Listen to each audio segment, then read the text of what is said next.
ये coordinate axis है, एक लाइन हमारे पास ये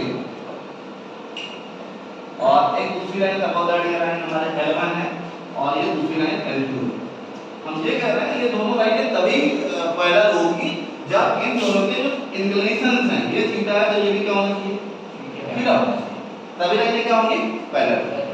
अगर दो लाइनों के इंक्लिनेशंस सेम हैं तो लाइनें क्या होंगी, पैरेलल।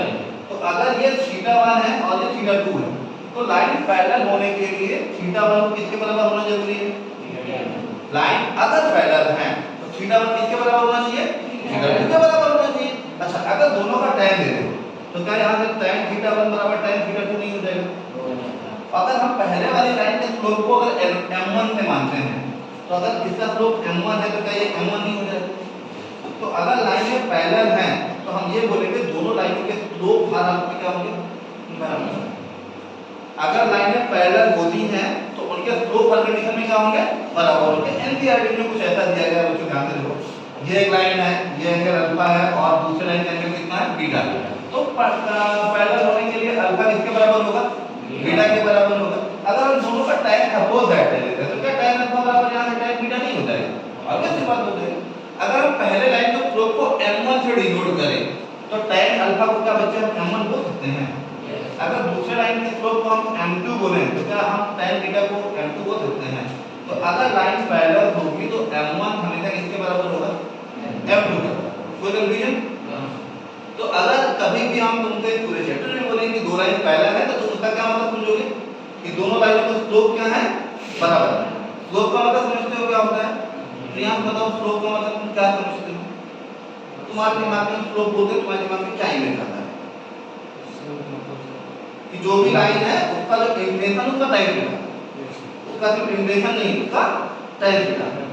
तो अब बात आती है ये तो कंडीशन किस चीज की हो गई, अगर लाइनें पैरेलल है। अच्छा, लाइनें सपोज दैट अगर दो लाइनें परपेंडिकुलर है तो क्या होगा, सपोज दैट ये तुम्हारे कोऑर्डिनेट एक्सिस है, ये हमारा क्या है, कोऑर्डिनेट एक्सिस है। यहाँ पे अगर हमने हमारे पास दो लाइन है और दोनों लाइनें एक दूसरे पे परपेंडिकुलर है तो क्या कंडीशन बनती है, सपोज दैट एक लाइन ये है, इसका कुछ भी स्लोप मान लेते हैं, क्या मान लेते हैं, स्लोप एक इंक्लिनेशन मानते हैं, कितना एंगल मानते हैं, कुछ भी मान लो ये हमारा क्या मान लो, ये मान लेते हैं हमारा एंगल, सपोज दैट हम मान लेते हैं ये एंगल हमारा क्या है, θ1, ठीक है। अगर दूसरी लाइन इसके ऊपर परपेंडिकुलर है तो यार परपेंडिकुलर लाइन है तो इसको तो मानने की जरूरत नहीं क्योंकि परपेंडिकुलर तो ये एंगल कितना हुआ, 90। सपोज दैट लाइन ये L1 थी और L2 लाइन इसके ऊपर क्या थी, परपेंडिकुलर। अब आगे देखो कुछ, अगर L1 L2 पे परपेंडिकुलर है तो इस एंगल का भी कुछ ना कुछ तो इंक्लिनेशन होगा, ये इंक्लिनेशन सपोज दैट किसके बराबर है, θ2। इसका टॉपिक का मतलब क्या है, हम ये बता रहे हैं कि स्लोप का क्या रिलेशन होता है। अगर लाइनें पैरेलल होती तो स्लोप बराबर होते हैं, अगर लाइनें परपेंडिकुलर होती तो स्लोप का क्या रिलेशन होता है। एक लाइन का स्लोप सपोज दैट m1 है, एक लाइन का स्लोप क्या है, m2 है। अगर दो लाइनें पैरेलल है तो दोनों के स्लोप क्या होंगे, बराबर होंगे। अगर सपोज दैट एक लाइन तुम्हारे पास L1 है, एक लाइन L2 है, इसका सपोज दैट स्लोप कितना है, m1 है और इसका स्लोप कितना है, m2 है। तो आपको ये बताना है अगर लाइनें परपेंडिकुलर होंगी तो स्लोप का क्या रिलेशन होगा, बात को समझ रहे हो। तो हमें तो क्या हम कुछ कंफ्यूजन बताओ, यहां से θ1 किसके बराबर होगा, क्लास 7 में एक चैप्टर हम पढ़ते हैं कि एक्सटीरियर एंगल अपने को इंटीरियर एंगल के सम के बराबर होता है। को मतलब उससे थोड़ा दूर हो, क्यों उससे दूर हो, तो क्या θ1 का वैल्यू 90 प्लस θ2 के बराबर है। θ1 जो है एक्सटीरियर एंगल है, ये अपने करस्पॉन्डिंग इंटीरियर एंगल के सम के बराबर होगा, किसके बराबर होगा, 90 प्लस θ2 के बराबर। अगर हमें स्लोप बताना है तो हमें tan लेना पड़ता है, क्या लेना पड़ता है, tan।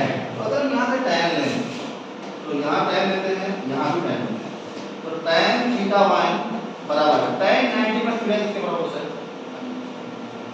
tan 90 प्लस θ किसके बराबर नहीं, tan 90 प्लस θ बराबर होता है माइनस cot, किसके बराबर होता है, माइनस cot।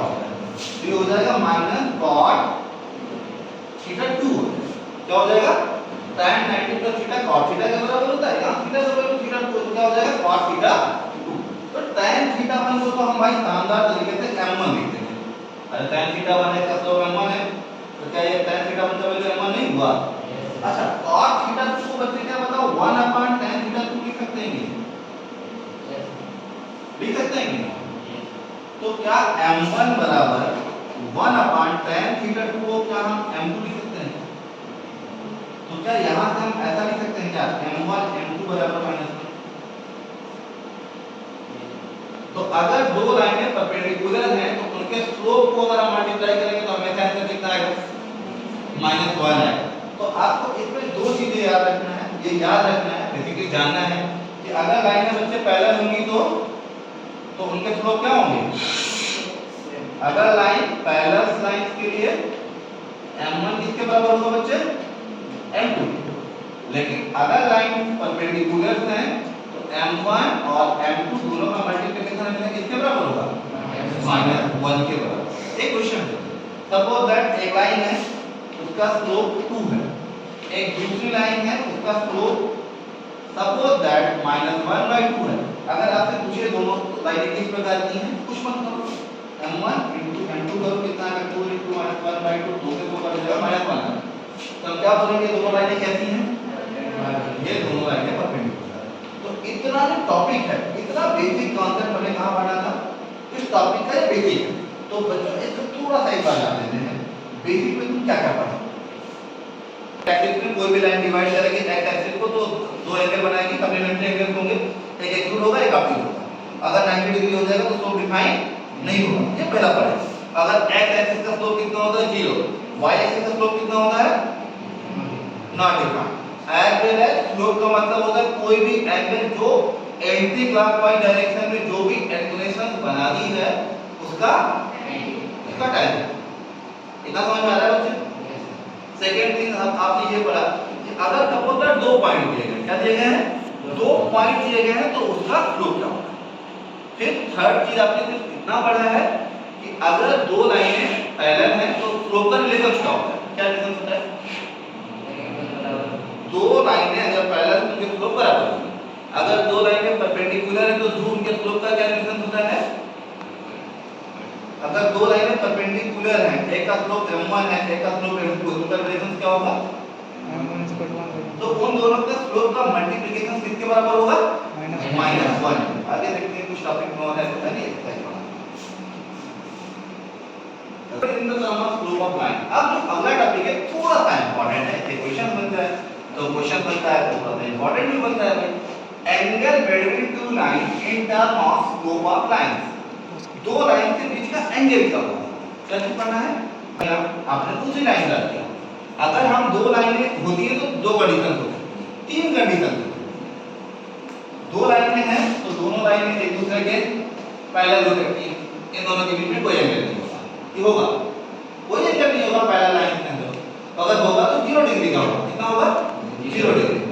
दूसरा कंडीशन ये हो सकता है कि दो लाइनें कोइंसिडेंट हो सकती हैं, कोइंसिडेंट हो गई तभी एंगल कितना डिग्री हुआ? 0 डिग्री। एक तीसरी कंडीशन जो बनती है जो कि हमको अपने टॉपिक में कवर करना है या जो कि हमें बेसिकली पढ़ना है, अगर दो इंटरसेक्टिंग लाइन क्या है, अगर डॉटेड एक्सिस है ये और सपोज दैट पहली लाइन ये है दूसरी लाइन ये है, तो इंटरसेक्टिंग लाइन होगी बच्चों तो यहाँ पे दो pair of vertical opposite angle बनेंगे। कितने पेयर बनेंगे? दो पेयर। तो दो पेयर वर्टिकल अपोजिट एंगल बनेंगे। सपोज दैट अगर सपोज दैट एज बुक में अगर ये 5 दिया गया तो ये भी कितना हो जाएगा? 5 हो जाएगा। और अगर ये थीटा है तो नीचे वाला भी कितना हो जाएगा? थीटा हो जाएगा। या हम अगर सिंपल भाषा में कहें बच्चे ऐसा नहीं कह सकते क्या कि अगर हम 5 को सपोज दैट निकाल लेते हैं तो 180 से घटा देंगे तो थीटा आ जाएगा, और या तो हम थीटा निकाल लेते हैं तो 180 से घटा देंगे क्या आ जाएगा? 5 आ जाएगा। तो हम दो में से कोई एक एंगल निकाल लेते हैं। क्या निकाल लेते हैं? 5 निकाल लिए या थीटा निकाल लिए। ये निकाल लेंगे तो 180 घटा देंगे ये आ जाएगा, इसको निकाल लिए तो 180 से घटा देंगे ये आ जाएगा। तो हमको ये बताना है angle between two line in term of slope of line. अगर आपको दो लाइनों के स्लोप दिए गए, क्या दिए गए हैं? स्लोप, तो हम उसका एंगल कैसे निकालेंगे? उन लाइनों के बीच का एंगल कैसे निकालेंगे?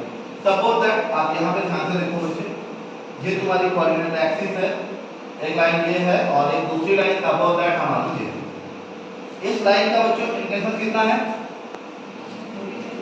अल्फा 2 दिया गया है और इस लाइन का इंक्लिनेशन कितना है? अल्फा। और हम ऐसा मान के चलते हैं कि इन दोनों लाइनों के बीच का एंगल कितना डिग्री है? थीटा। तो अगर ये एंगल थीटा है तो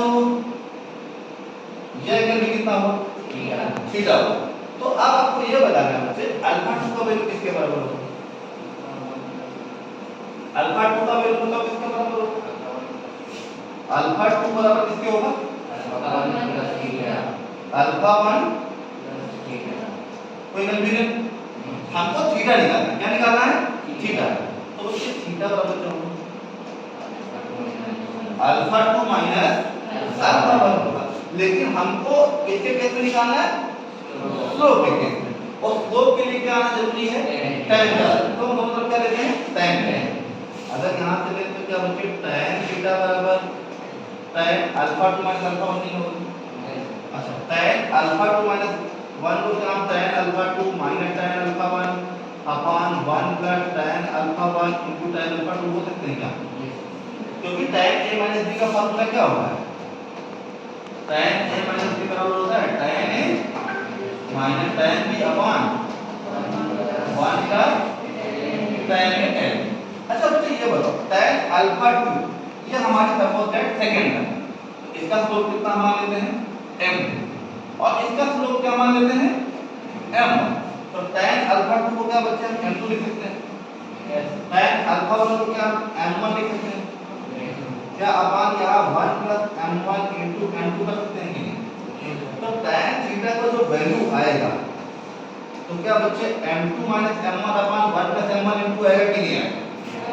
तो जो भी वैल्यू tan थीटा का आएगा तो जो रिलेशन होता है और अगर हमको RTU निकालना है तो इसको हम क्या कर लेंगे? अच्छा एक कंडीशन और आ गई है कि ये एंगल क्या एक्यूट होगा या ऑब्ट्यूज होगा। अब ये सी बात है अगर ये एंगल पॉजिटिव आया तो एक्यूट होगा। क्या होगा? अरे पॉजिटिव आने का मतलब फर्स्ट क्वाड्रेंट में एंगल हुआ और ऑब्ट्यूज आने का मतलब एंगल कहां हुआ?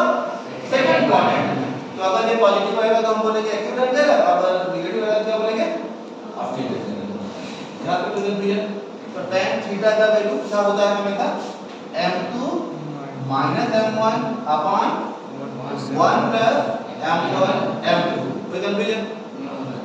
तो अब एक क्वेश्चन तो बनता है ना, इतना कुछ होता है क्वेश्चन थोड़ा सा बनता है। दो लाइन लिख रहा हूं उनके बीच का एंगल तुम बता पाओगे कि नहीं बता पाओगे? थोड़ा सा जानना चाह रहा हूं। इससे आगे नहीं लेता हूं तो क्या टॉपिक क्या है वो देखो। अब ये पहला क्वेश्चन आपके खुद का है जो कि एनसीईआरटी नॉलेज आती है। फर्स्ट क्वेश्चन क्या है? The draw. अब इन क्वेश्चनों को हम ध्यान से देखेंगे, क्वेश्चन को वर्ड बाय वर्ड। तो क्वेश्चन लगाने से पहले हमेशा क्वेश्चन को पढ़ना चाहिए और क्वेश्चन पढ़ के ही हम जान जाते हैं। क्वेश्चन हमसे लगेगा कि जबरदस्ती का ट्राई नहीं करना चाहिए। ट्राई करने का मतलब है पहले क्वेश्चन को पढ़ो, समझो क्वेश्चन में क्या कह रहा है। कह रहा है draw a quadrilateral in the Cartesian plane whose vertices are। एक क्वाड्रिलेटरल का करना है कार्टेशियन प्लेन में जिसके वर्टिसेस के दिए गए हैं।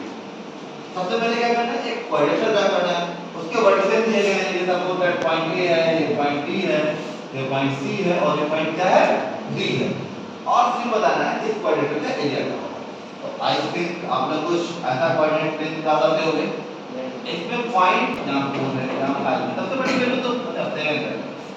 ठीक सही है 7। अच्छा इधर क्या करेंगे भाई?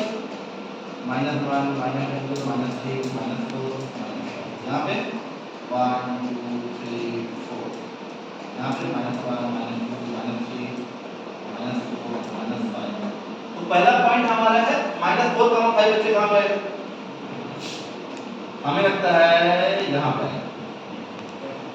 सही। इसको हमने a अपने आप मान लिया है ऐसा इक्वेशन। 0,7 कहाँ होगा? और बढ़ाना है 0,7 यहाँ पे होगा और -4 कहाँ -2 यहाँ पे कहीं पे होगा और -5 कहाँ -5 यहाँ पे कहीं होगा। तो क्वाड्रेटर क्या कुछ ऐसा नहीं बनेगा बच्चे। ये क्वाड्रेटर हुआ, अगर हमने इसको a माना तो ये पॉइंट a हुआ, b है 0,7 ये b हुआ, 5 -5 c हुआ और ये -4 d हुआ। कोई एक बच्चा खड़ा हो तो पता है क्या एरिया कर देगा। तुम्हें तो पूछो तुम अच्छे बच्चे हो, तुम मेरे जैसे तो अच्छे हो, इसका एरिया क्या है? तुम बताओ दोस्त, पता नहीं तुम मुस्लिम हो, तुमको बताना चाह रहे हो। इसके बाद खत्म करते हैं, एक्सरसाइज करते हैं यार, ज्यादा हो जाएगा। आराम से बोलो। देखो तुम्हारे पास दो टाइप के जवाब होते हैं। पहला जवाब देखिए क्लास टेस्ट में तो ये था, लेकिन अब उसका पढ़ाया नहीं है, इससे सिलेबस से कट गया था। पहला जवाब ये हो सकता है। सेकंड जवाब सर ये हो सकता है कि सर इस क्वाड्रेचर को हम दो ट्रायंगल में डिवाइड कर देंगे। क्या करेंगे?